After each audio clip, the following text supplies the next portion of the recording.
কিছু কিছু ব্যাপার আছে যেগুলোতে রোজা ভাঙে না, কিন্তু আমাদের মধ্যে ব্যাপক সংশয় তৈরি হয়, কনফিউশন তৈরি হয় যে আসলে কি রোজাটা ভাঙলো কিনা।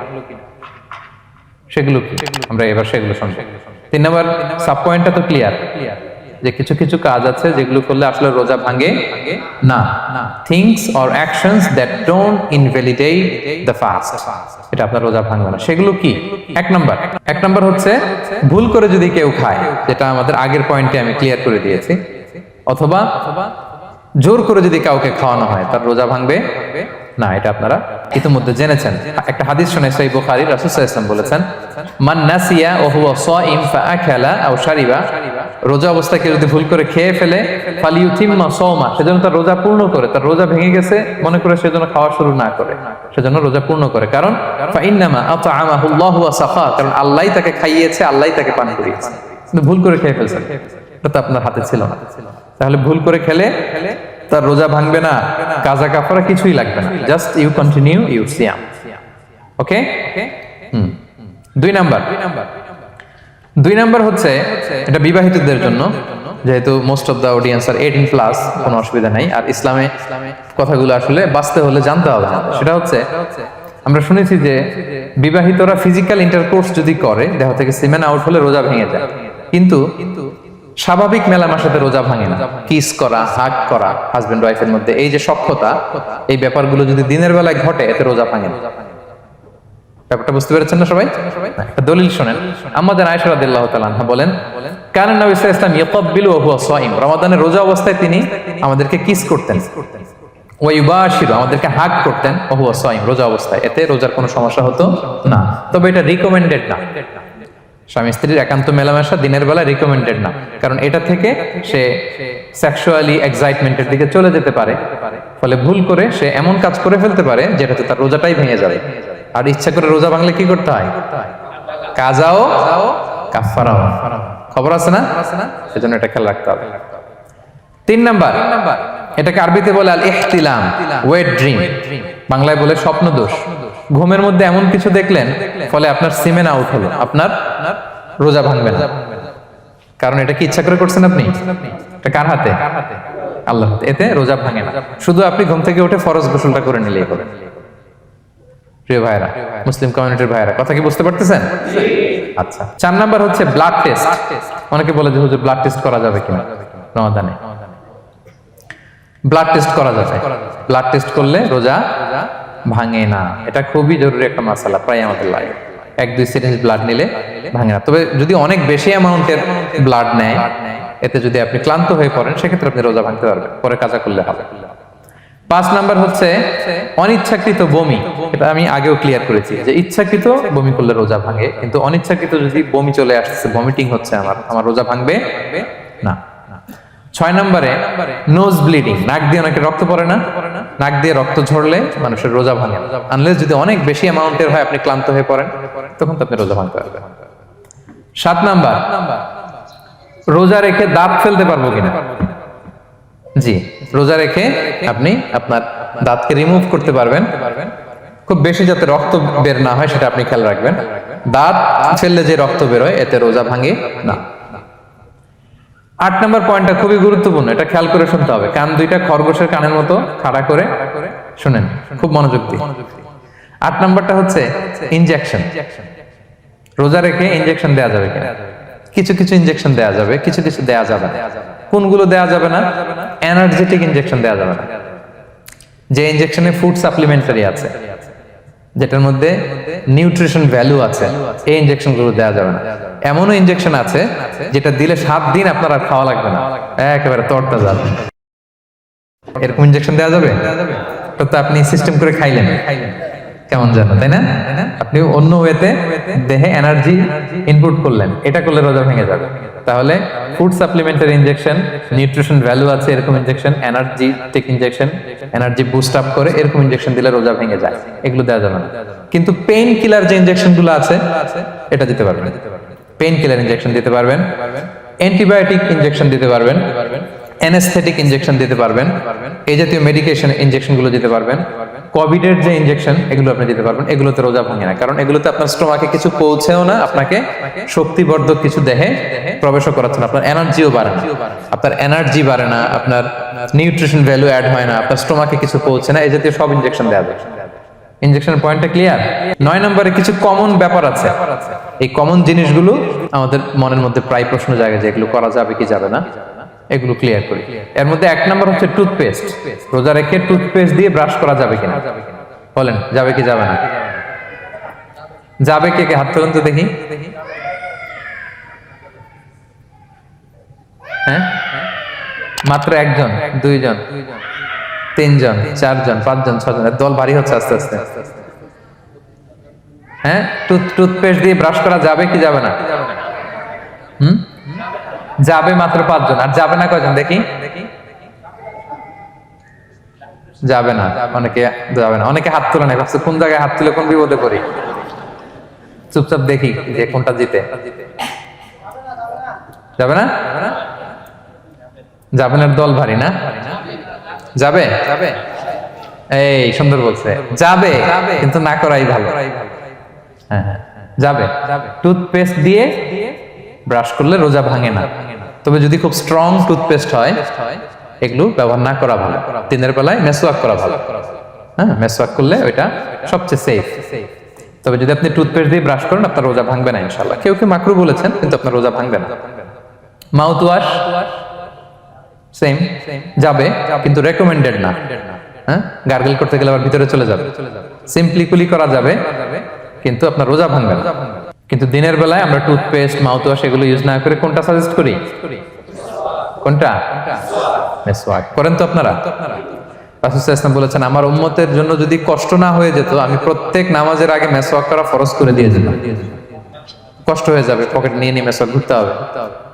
এবং রাসূল সাল্লাল্লাহু আলাইহি ওয়াসাল্লাম মৃত্যুর আগে ওনার হাতে যে জিনিসটা রেখে উনি শেষ নিঃশ্বাস ত্যাগ করেছেন সেটা হচ্ছে মেসওয়াক। উনি অত্যন্ত অসুস্থ, প্রচন্ড জ্বরে কাতরাচ্ছেন। তখন দেখলেন যে ওনার শ্যালক আব্দুর রহমান রাদিয়াল্লাহু তাআলা আনহু উনি মেসওয়াক করতেছেন, তো উনি ফেল করে তাকায় আছেন, বলতে পারতেছেন না আমাকে দাও। আম্মা জান আয়েশা বুঝতে পারলেন যে রাসূল মনে হয় চাচ্ছেন, তো উনি এটা নিয়ে এসে নিজে চাবালেন। রাসূল ইসলাম চাবায় যে নরম করবেন এই শক্তিটাও গায়ে নাই। আম্মা জান নিজে চাবিয়ে রাসূল ইসলামের হাতে দিলেন, রাসূল ইসলাম মেসওয়াক করলেন। এই মেসওয়াক করার কিছুক্ষণ পরে তিনি ইন্তেকাল করলেন।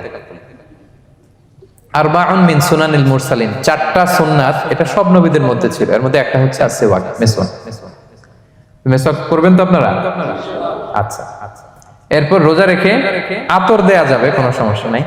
পারফিউম দেয়া যাবে, সমস্যা নেই। আই ড্রপ দেয়া যাবে, চোখে ড্রপ দেয়া যাবে, আইলাইনার দেয়া যাবে, কাজল দেয়া যাবে, এগুলোতে রোজা ভাঙে না। এরপরে ডায়াবেটিক পেশেন্ট যারা আছে তারা ইনসুলিন দিতে পারবেন, এত রোজা ভাঙে না। এটা আমাদের লাগে না, আমাদের অনেক মুরব্বীদের দিতে হয়, আমাদের আব্বা আম্মাদের। তো এটা আপনারা জেনে গেলেন, ইনসুলিন দিলে রোজা ভাঙে না। এরপরে 10 নম্বর খুব মজার একটা পয়েন্ট, খাবারের যদি লবণ চেক করা হয় এতে রোজা ভাঙে না। তবে ঘরে আপনারা এটা ট্রাই করবেন না, এটা রেকমেন্ডেড না। এটা কখন রেকমেন্ডেড? এটা বড় শেফদের জন্য। লেটস সে রমাদানে 1000 লোকের বিরিয়ানি করা হবে, আল্লাহর বান্দারা রোজাদাররা খাবে, এটা লবণ বেশি হলে খাইতে পারবে? পারবে না। এজন্য যিনি শেফ, প্রধান বাবুর্চি, উনি লবণটা ট্রাই করতে পারবেন, করে সাথে সাথে কুলি করে ফেলবেন, ভিতরে তো কিছু গেল না, এতে রোজা ভাঙে না। তাই বলে প্রতিদিন ঘরের রান্নাতে আবার এটা করতে যায় না।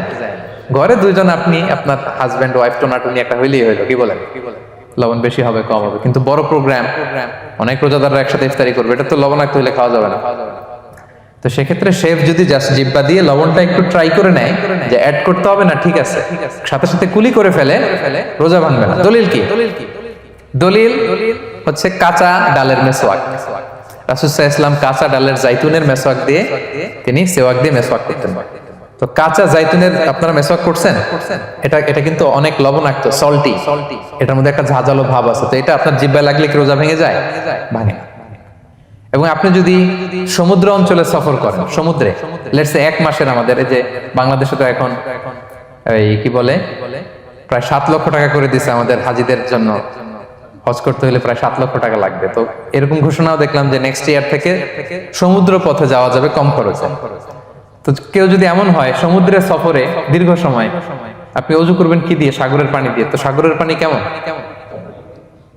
সাগরের পানি দিয়ে আপনার কুলি করতে হবে না, মাছ মজা করবেন না, তো আপনার কি রমজানে যদি কুলি করেন আপনার রোজা ভেঙে যাবে? না, ভাঙবে না। তো এ থেকে স্কলাররা দলিল নিয়েছেন যে এরকম জরুরি প্রয়োজন হলে আপনি খাবারের স্বাদটা, লবণটা দেখতে পারবেন, সাথে সাথে কুলি করে ফেলবেন, এতে আপনার রোজা ভাঙবে না ইনশাআল্লাহ বিইজনিল্লাহ। অনেকে প্রশ্ন করে এনজিওগ্রাম করা যাবে কিনা। এনজিওগ্রাম এগুলো করা যায়, এই যে হার্টের পেশেন্টদের জন্য এখান থেকে একটা এই ক্যাথেটার ঢুকায়, যদি এটার মধ্যে ওষুধ লাগানো থাকে তো এটা হার্টের দিকে যায়, এটা স্টোমাকে যায় না, এগুলো করা যাবে। তাহলে এই বিষয়গুলো অলমোস্ট মুত্তাফাক আলাই, মানে সর্বসম্মতিক্রমে এতে আপনার রোজা ভাঙবে না ইনশাআল্লাহ বিইজনিল্লাহ। এই পয়েন্টটা ক্লিয়ার না? ক্লিয়ার। এবার কিছু ডিসপিউটেড মাসআলা আছে, মানে যেগুলোর ব্যাপারে ইখতিলাফ আছে, কোন কোন স্কলারদের মতে ভাঙবে ভাঙবে না, এটা আমি একটু ক্লিয়ার করি। এর মধ্যে এক নম্বর হচ্ছে ইনহেলার। অ্যাজমার পেশেন্ট যারা আছে, অ্যাজমা অনেকের দেয়া লাগে না ইনহেলার। ইনহেলার যদি পাফার ইনহেলার হয়, পাফার ইনহেলার যেটা দিয়ে শুধু বাতাস যায়, অক্সিজেন যায়, এটা রোজা ভাঙে না। এটা কি করে না? রোজা ভাঙে না। পাফার ইনহেলার যেটাতে অক্সিজেন পাস করে, রোজা ভাঙবে না। কিন্তু যদি ভ্যাপোরাইজেশন হয়, অথবা একটা আছে DPI, dry powder inhaler, punch করলে একটা পাউডার সহ ভিতরে যায়, অ্যাজমাটা কমায় দেয়, ওই পাউডার দিয়ে করলে কিন্তু রোজা ভেঙে যাবে। ভ্যাপোরাইজেশন হলে বা ডিপিআই ইনহেলার হলে আপনার রোজা ভেঙে যাবে। ইনহেলার ক্লিয়ার তো সবার কাছে? আচ্ছা, এরপরে যাই সামনে। সাপোসিটরি বুঝেন তো না? ডুশ বলে, প্রচন্ড জ্বর কমে না, তখন ডাক্তার বলে যে পাই পথে অ্যানাল পিল বলে এগুলাকে, পাই পথে এটাকে ইনপুট দিতে হয়। এই সাপোসিটরি এটা একটা ডিসপিউটেড মাসালা। হানাফি স্কুল অফ থটে রোজা ভেঙে যায়। আমরা যেহেতু বেশিরভাগ হানাফি স্কুল ফলো করি, হানাফি মাযহাব, তো আমরা এটাই সাজেস্ট করি সাপোসিটরি না দেওয়া। তবে অন্যান্য স্কলারদের মতে রোজা ভাঙবে না, বিশেষ করে ইবনে তাইমিয়া আলাইহি রাহমার মতে রোজা ভাঙবে না। এখানে প্রসঙ্গ যেটা হচ্ছে, সাপোসিটরি সাধারণত দিতে হয় ইমার্জেন্সি পিরিয়ডে। কি বলেন? জ্বর আর কমে না, কঠিন অবস্থা, তো ওই অবস্থায় তো রোজা এমনি ভাঙা যায়। প্রচন্ড অসুস্থ হলে ভাঙা যায় না রোজা? ভাঙা যায়। তো আপনি রোজা ভাঙবেন, পরে কাজা করে ফেলবেন, সাপোসিটরি দিবেন, অসুবিধা নাই। আচ্ছা, এয়ার ড্রপ, কানের যে ড্রপ আছে, এটার মডার্ন স্কলারদের মতে, যে ফিক একাডেমি গুলো আছে, এদের মতে রোজা ভাঙবে না, কিন্তু হানাফি স্কলারদের মতে রোজা ভেঙে যাবে। তো আমরা সাজেস্ট করি এটা আপনি না দেন, আগে পরে দেন। 3 নাম্বার, হার্টের পেশেন্টদের একটা ওষুধ দিতে হয়, এটাকে নাইট্রোগ্লিসারিন ট্যাবলেট বলে, জিহ্বার নিচে দেয়, দেওয়ার সাথে সাথে বডি এটা অ্যাবজর্ব করে ফেলে, ওষুধটা থাকে না জিহ্বার নিচে। জিহ্বার নিচে এটাকে প্লেস করলে সাথে সাথে এটা বডি অ্যাবজর্ব করে, এখানে আবার পাম্প শুরু হয়ে যায়। তো হার্ট অ্যাটাক করলে এটা দেয়। আধুনিক যে ফিক একাডেমি গুলো আছে তাদের মতে রোজা ভাঙবে না, কিন্তু হানাফি স্কুল অফ থটে তাদের মতে যেহেতু সম্ভাবনা আছে কিছু চলে যেতে পারে, যদিও যায় না, হানাফি মাযহাব হচ্ছে খুব ইহতিয়াত অবলম্বন করে, অত্যন্ত বেশি সাবধানতা অবলম্বন করে। কিন্তু মডার্ন ফিক একাডেমি গুলো তাদের মতে হার্ট পেশেন্টদের জন্য নাইট্রোগ্লিসারিন ট্যাবলেট যদি জিহ্বার নিচে রাখেন রোজা ভাঙবে না। হিজামা, কাপিং, হিজামা চিনেন তো? হ্যাঁ, হিজামা করছেন কেউ এখানে? আপনি করছেন, আর কেউ? অনেকে করছে দেখি, মাশাআল্লাহ। এটা এখন অনেক পপুলার হচ্ছে, রাসূল সাল্লাল্লাহু আলাইহি ওয়াসাল্লাম কিন্তু করতেন। এখন দেখবেন যে অনেক বড় বড় সেলিব্রিটিরা, অ্যাথলেটরাও করে। এরকম কাপিং এর টিউব আছে, পিঠে একটু কেটে ওটাকে লাগায় দেয়, আস্তে করে এই রক্তগুলো বের করে ফেলে, ব্যথা ট্যাথা, পেইন টেন এগুলো কমে যায়। এখন কিন্তু এটার অনেক প্রচলন বেড়েছে। হানাফি স্কুল অফ থটে হিজামাতে রোজা ভাঙে না, অন্যান্য স্কুল অফ থটে ভাঙে। তো হিজামা তো ইমার্জেন্সি কিছু না, আমার দিনের বেলায় কেন রমজান মাসে হিজামা করা লাগবে, আমি ইফতারের পরে হিজামা করলাম। আচ্ছা, ব্লাড ডোনেশন করলে রোজা ভাঙবে কিনা? এক ব্যাগ যে রক্ত নেয়, ভাঙবে কিনা? হাম্বলি মাযহাব অনুযায়ী ভেঙে যায়, হানাফি মাযহাব অনুযায়ী ভাঙে না। আমরা হানাফি স্কুল ফলো করি, সো আপনি ব্লাড ডোনেট করতে পারবেন, ভাঙবে না। তবে অনেক ব্লাড ডোনেট করার কারণে যদি আপনি অসুস্থ হয়ে যান, দুর্বল, ওই অসুস্থতার কারণে আপনি ভাঙতে পারবেন। তবে এটা রেকমেন্ডেড, যদি ব্লাডের কারণে মুমূর্ষু রোগীর জীবন যায় অবস্থা, তখন অবশ্যই আপনি ব্লাড ডোনেশন করবেন, যাতে করে একজন মুমূর্ষু রোগী জীবন ফিরে পায়। তো এই পয়েন্টটা তো ক্লিয়ার না সবার? তো এই ছিল সম্মানিত সুধী কিছু মৌলিক বিষয়, যেগুলো করলে আমাদের